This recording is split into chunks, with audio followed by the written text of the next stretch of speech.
बिस्मिल्लाहिर्रहमानिर्रहीम। शुरू अल्लाह के नाम से जो बड़ा मेहरबान निहायत रहम वाला है।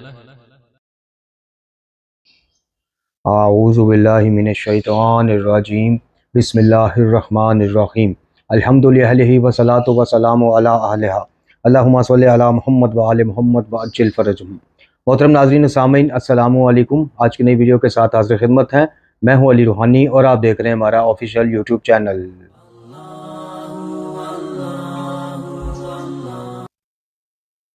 मोहतरम नाज़रीन सामीन, बाद अशूरा सीरीज़ के तीसरे दर्स को लिए आपकी खिदमत में हाजिर हैं। कल के दर्स में आपको बताया कि असीरान अहले बैत का जब काफ़िला कूफा में दाखिल हुआ उसका मुख्तसरन अहवाल आपकी खिदमत में पेश किया और जनाब सईदा पाक सलामुल्लाह अलैहा जनाब ज़ैनब आलिया का खुतबा आपकी खिदमत में पेश किया। आज के दर्स में हम बात करेंगे जनाब फ़ातिमा सुगरा सलामुल्लाह अलैहा के खुतबे के और जनाब उम्मे कुलसूम सलामुल्लाह अलैहा के खुतबे के। इससे कबल कि हम खुतबा आपकी खिदमत में पेश करें, हमारी इस सीरीज़ का मकसद ये भी है कि बहुत ज़्यादा ख़ासकर नौजवान अशूरा तक के वाक़यात, शाम गरीबन तक के वाक़यात तो मिंबर से पेश किए जाते हैं जी, और सोशल मीडिया पे भी अक्सर उनको मजालिस में उन्हीं के यानी अशूरा तक के मसाइब सुनने को मिलते हैं। तो हमारा मकसद ये है कि बाद अशूरा के जो वाक़यात हैं, जो मुस्तनद वाक़यात हैं, चूँकि तहरीफ़ात ने सिर्फ अशूरा तक जो है ना अपने कदम नहीं जमाए, बाद अशूरा के नाम से बड़ी तहरीफ़ात हुई हैं। जिस तरह जनाब बीबी शहरबानो सलामुल्लाह अलैहा के हवाले से मशहूर कर दिया गया कि जी वो सारे असीरान गए लेकिन वो नहीं गई और नहर फरात के किनारे उन्होंने अपनी जान तलब कर दी, और कोई कुछ, लेकिन इस तरह की सारी ये चीज़ें तहरीफ़ात हैं जिनका मुस्नद रवायात और आसार अहले बैत में कोई जिक्र तक नहीं मिलता। और मुहर्रम के साथ, मुहर्रमुल हराम के साथ या वाक़यात अशूरा के साथ या मसाइब अहले बैत के साथ एक बहुत बड़ा जुल्म और सितम ये भी हुआ कि हमने इसको ज़्यादातर जो देखा वो शायरों की नज़र से देखा, वो नोआ खानों की ज़ुबान से समझा करबला को और उस पर यकीन कर बैठे। चूँकि रवायात में इस कदर यानी मकतब में ये रवायात दाखिल कर दी गई कि इमाम अली मकाम पर किसी भी तरह गिरिया करवाना, रोना रुलाना, यानी इसको ही मेन मकसद बना दिया गया, मरकज़ी चीज़ ही ये बना दी गई। हालांकि हम देखते हैं कि जनाब सैयद सजाद जो वाक़या करबला के मुतासरीन में सबसे पहले हैं, फिर यानी शाहिद हैं जी, उन्होंने बादज़ करबला और रिहाई के बाद जो ज़िंदगी गुजारी है, जो अपनी इमामत का 40-42 साल दौर गुजारा है जी, उसमें जहाँ जहाँ मसाइब हुसैन पे गिरिया है, करबला की नशर व इशाअत है, वहाँ पर और बहुत सारी चीज़ें हैं। लेकिन चूंकि हमारे जहनों में इस चीज़ को रासख कर दिया गया और आज भी इसी चीज़ के ऊपर सारा फोकस किया हुआ है कि देखें आप बड़े बड़े अमामा पोस्ट जो हैं साहिब मामा, वो आपको उनको वीडियो क्लिप्स मिलेंगे कि आज़ादारी के नाम पे जो कुछ हो रहा है, जैसे हो रहा है होने दें, करबला इसी तरह फैली है। अभी एक बहुत मशहूर आलिम के बेटे हैं और ख़ुद आलिम हैं जी, और सूफियाना सोच के माशाल्लाह मास्टर आदमी हैं, उनका मैं क्लिप देख रहा था। वो कहते हैं कि जी लोग वो कोयलों पे आते हैं, जंजीरें मारते, तो दूर दूर से गांव से लोग आते थे देखने पूछने, फिर केक काटने की तोजी पेश कर रहे हैं कि जनाब केक काटा जाएगा तो लोग पूछेंगे किस चीज़ का केक है, बताया जाएगा जी ये ताजपोशी इमाम ज़मा का है या 13 रजब का है, लोगों का इंटरेस्ट बढ़ेगा। अब आप देखें कि जब मिंबर से आपको इस तरह की खुराफात की तरवीज मिल रही हो, फिर आप क्या कीजिएगा। यानी अशूरा के बाद सैयद सजाद की इमामत से लेके इमाम ज़मा की गैबत कुबरा तक करबला ऐसे फैली है, शियों की तादाद में ऐसे इजाफा हुआ है, कोयलों पर चलाकर और जंजीरें मरवाकर और केक कटवाकर। तो जब आपके ज़हनों में डाला ये जाएगा, जब नौजवान एक जो बढ़ता है हर साल मुहर्रम के साथ साथ बढ़ता है, यानी जितने साल का वो होता जाता है उतने अशूरा उतने मुहर्रम उसकी ज़िंदगी में आते हैं, और वो हर तरफ से यही सुनता है कि जनाब हुसैन पे रोना रुलाना, इसका इत्माम करना, बस यही मकसद करबला है, रह गया है जी। यही अब इनकी आज़ादारी बर्पा करने का वाहिद और वन एंड ओनली मकसद ही ये रह गया है। फिर नौ खानों को खुली छूट, शायरों को खुली छूट, हर चीज़। अब देखें कि बहुतान मासूमीन पर बांधने से रोज़ा टूट जाता है। अब एक चीज़ उन्होंने कही ना हो, मसाइब मसाइब के नाम पे नोहों में वो आप सुनते हैं, बीबी ने ये कहा, सैयद सजाद ने ये कहा, यानी कि सारी ख्याली गुफ्तगू, और कुछ गुफ्तगू ऐसी हैं जिनका असल भी नहीं मिलता। यानी यहाँ तो होना जी असल खुतबा दिया था दरबार में, अल्फाज ये थे, लेकिन आगे कुछ इस तरह की चीज़ जो उन अल्फाज को सपोर्टिव हो, एक चीज़ का सिरा ही नहीं मिलता, वो गुफ्तगू। फिर नोहों में कहानियाँ, जनाब कासम के हवाले से आप देख लें, 9 लाख के लश्कर के हवाले से आप देख लें, मेहदी कासम के हवाले से आप, मेहंदी जो उनकी वो बर्पा की जाती है। मतलब कि करबला को हमने एक वो त्यौहार सा बना के रख दिया कि ये त्यौहार आ रहा है, दूसरे त्यौहार खुशियों के होते हैं, ये रोने रुलाने का त्यौहार है, इसमें अब रोने रुलाने की गर्ज से जाकर जो बयान कर दे, नोहा खां जो कर दे, शायर जो लिख दे, सब जायज़ है। तो ये सोच जो है इसने आज करबला के जिक्र को पाकिस्तान में इस हाल तक पहुंचाया है कि हज़ारों मजालिस, सैकड़ों मजालिस, लाखों मजालिस सालाना, जी लाखों का बजट, अरबों का बजट, लेकिन कोई हुसैनी तैयार नहीं हो रहा। तैयार क्या हो रहे हैं? मलंग तैयार क्या हो रहे हैं जनाब? हर साल आज़ादारी के नाम पर नई खुराफात, कहीं मटके फोड़े जा रहे हैं जी, कहीं उल्टा लटक के आतिशबाजी के जरिए वो किया जा रहा है, कहीं कुछ किया जा रहा है। इन्ना लिल्लाहि व इन्ना इलैहि राजिऊन। तो हमारा मकसद ये है कि हमने तो अपने तय कोशिश करनी है, हमारे इन इकदाम से कुछ बदले ना बदले, कोई किसी का कायद ठीक हो ना हो, कोई करबला को तहरीफात के बगैर समझे ना समझे, हम अपनी जिम्मेदारी अदा कर रहे हैं ताकि क़यामत में हम सुरखरू हो सकें कि जो जानते थे, जो तहकीक करके जो असल चीज़ पाई कुरान व अहले बैत के मुताबिक, उसको हमने नशर भी किया, उसकी इशाअत भी की। आगे नतीजा अल्लाह रब्बुल इज़्ज़त के हाथ में है। तो चलते हैं जनाब। जनाब सईदा पाक ने जब ये खुतबा कल आपको सुनाया, जब ये खुतबा मुकम्मल हुआ तो सैयद सजाद अलैहिस्सलाम ने फरमाया कि पूपी अम्मा खामोश हो जाएं, जो कुछ गुजरा इसमें बाकी मानदा के लिए दर्स इबरत है। आप अल्हम्दुलिल्लाह बगैर पढ़े हुए आलमा और बगैर समझाए हुए समझदार हैं। गिरिया और बका इसे वापस नहीं ला सकता जो हवादे से रोजगार का शिकार हो चुका। जनाब मखदूमा आलम ने जनाब सैयद सजाद की ये बात सुनी तो बीबी खामोश हो गई। इसके बाद मखदूमा कुनैन यानी मखदूमा कुनैन के बाद जनाब फातिमा बिनतुल हुसैन ने गम व अलम में डूबा हुआ ये खुतबा दिया, जिसको ज़ैद बिन मूसा ने अपने अबाव अजदाद के सिलसिला सनद के साथ रवायत किया है। और ये खुतबा आपको एहतजाज तबरीसी में भी मिल जाएगा और नफ्सुल महमूम में भी इसका कुछ हिस्सा आपको मिल जाएगा। बीबी फरमाती हैं कि हमद परवरदिगार की और दुरूद सलाम पैगंबर और उनकी आले पाक पर, अहले कूफा, अहले मकर और अहले तकब्बर, खुदावंद आलम ने हमारा तुम्हारे जरिए और तुम्हारा हमारे जरिए से इम्तिहान लिया है, फिर हमारी आजमाइश को अच्छा बनाया है और हमें अपने इल्म फ़हम और हिकमत का गंजीना यानी चाबियां करार दिया है, और हमें ज़मीन में अपने बंदों के लिए हुज्जत करार दिया है। खुदावंद आलम ने हमें अपनी मखसूस इज़्ज़त और करामत से नवाजा है और हमें अपने पैगंबर हज़रत मोहम्मद सल्लल्लाहु अलैहि वसल्लम खातिमुल अंबिया की वजह से अपनी तमाम मखलूक पर फजीलत दी है।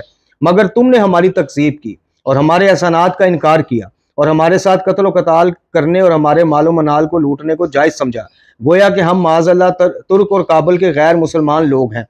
तुमने कल माजी करीब में साबका कीनों की बिना पर जद अमजद को शहीद किया। तुम्हारी तलवार से अब भी हमारा खून बह रहा है, मगर ऐसे संगीन जराइम के बावजूद तुम्हारे दिल शाद और आंखें रोशन हैं।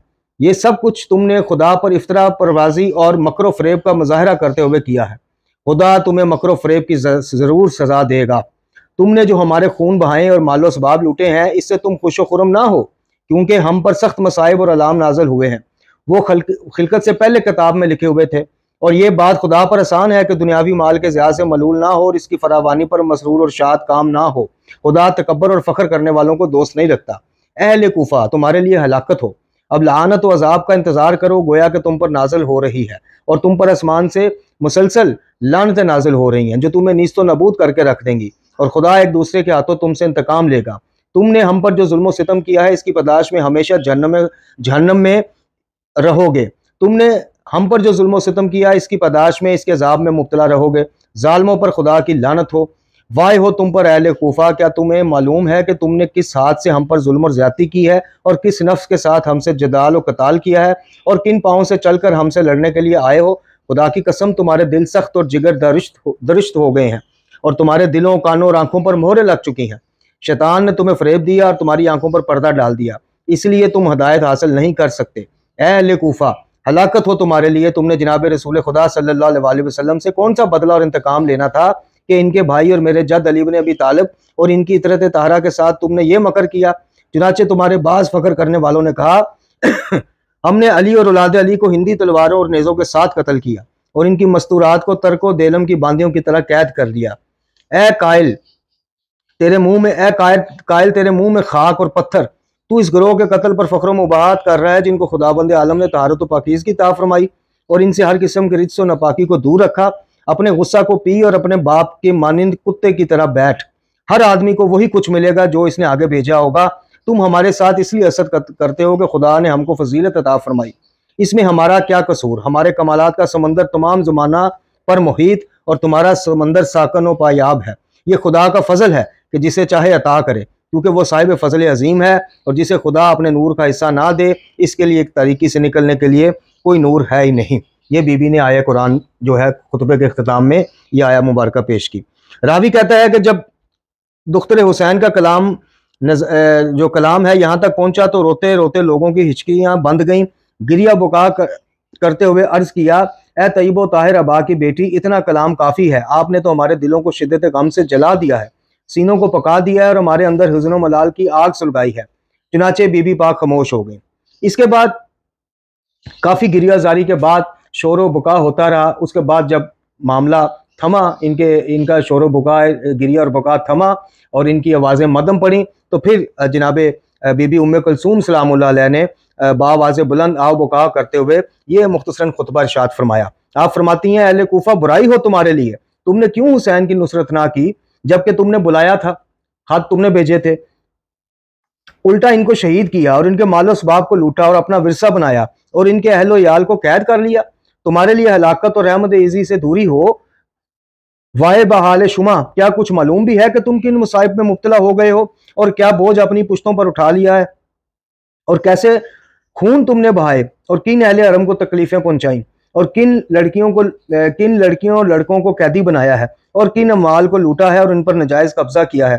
तुमने ऐसे शख्स सईदुल शुहदा को शहीद किया जो पैगंबर अकरम के बाद फी जमाना तमाम लोगों से अफजल था। रहम तुम्हारे दिलों से उठा लिया गया। यकीनन खुदा का गुरोह ही कामरान होता है और शैतानी गुरोह खाइब व खासिर होता है। फिर हिज़्नो मलाल में डूबे हुए बीबी ने चंद अशार पढ़े जिनका मफहूम यह था कि वाय हो तुम पर, तुमने बिला कसूर मेरे भाई को शहीद किया, इसकी सजा तुम्हें जन्नम की भड़कती हुई आग में दी जाएगी। तुमने ऐसे खून बहाए जिनके बहाने को खुदा, कुरान और रसूल ने हराम करार दिया था। तुम्हें आतिश की बिशारत हो जिसमें अबद तक रहोगे। मैं अपने भाई पर जो बादस रसूल सब लोगों से अफजल था, जिंदगी भर रोती रहूंगी और कभी ना खुश होने वाला अशकों का सैलाब बहाती रहूंगी। रावी कहता है कि जनाब उम्मे कुलसूम के खुतबा का इतना असर हुआ कि लोग एक दफ़ा फिर ज़ारो कतार रोने लग गए। औरतें अपने बाल बखेर कर इनमें मिट्टी डालने लग पड़ी, मुंहों पर तमाचे मारना शुरू हो गए। इस तरह मर्द शिद्दत गम से निडाल होकर अपनी दाढ़ियां नोचने लगे। इस रोज़ से ज़्यादा रोने वाले मर्द और औरतें कूफा में कभी नहीं देखी गई। तो ये जनाब उम्मे कुलसूम और जनाब फातिमा सुगरा सलामुल्लाह अलैहा का वो खुतबात थे उनके, कि जो आपने इसी सफ़र के दौरान, यानी जब कूफा में दाखिल हुए और जब कूफियों ने अपनी तरफ से उनको बताया गया कि जनाब बागियों का कोई काफिला था जो जंग में कुछ मारे गए और बाकियों को कैदी बना लिया गया। हालांकि तारीख में अगर इस उसमें देखें तो इसमें भी थोड़ा सा तजाद मिलता है, क्योंकि कूफा वाले इतने भोले भी नहीं थे। कूफा में जनाब अमीर कायनात अपनी ज़ाहिरी खिलाफत के दौर में ज़िंदगी गुजार के गए थे। यही शहजादियाँ और जनाब सैयदुल शुहदा ने वहाँ पर ज़िंदगी गुजारी। तो कूफा वाले इतने मासूम और इतने भोले नहीं थे कि उनको बताया गया जी ये बागी हैं तो उनमें से जनाब अक्सरियत मान गई कि बागी नहीं। ये यहाँ पे भी तारीख में थोड़ी सी डंडी लगी है। यही वजह है कि जब इन मखदूरात इस्मत ने खुतबात दिए तो फिर उनके पास अपनी दाढ़ियाँ नोचने, हुस्न मलाल का इज़हार, कूफा वाले दरअसल बुज़दिली की आखिरी इंतहा पर चले गए थे उस दौर में। और इसमें बड़े बड़े नाम हैं जो आगे इंशाल्लाह जैसे ये सीरीज़ चलेगी आपको मामला पता चलते जाएंगे कि ऐसा नहीं है कि सारे जो इब्ने ज़ियाद ने ऐसा कोई जकड़बंद लगा दिया कि कोई निकल ही नहीं सकता था। बड़े बड़े कूफा में ऐसे कबाइल थे कि अगर वो जकड़बंद उसका तोड़ना चाहते या करबला पहुंचना चाहते उनके लिए मसला कोई नहीं था जी। थोड़ी तगोदो थी, पहुंच उन्होंने जाना था। लेकिन क्या हुआ कि खौफ सीनों पे बैठ गया, कोई जायदाद पे कब्जे के हाथों ब्लैकमेल हुआ, कोई औलाद के मारे जाने के खौफ से, कोई किसी वजह से, कोई अपनी जो है नाम नेहाद फिलासफी लेके बैठ गया कि जनाब यूं हो जाए। ये सारी चीज़ें इंशाल्लाह इस सीरीज़ में आगे आपको पता चलेगी। वाखिर दुआना अनिल हम्दुलिल्लाहि रब्बिल आलमीन।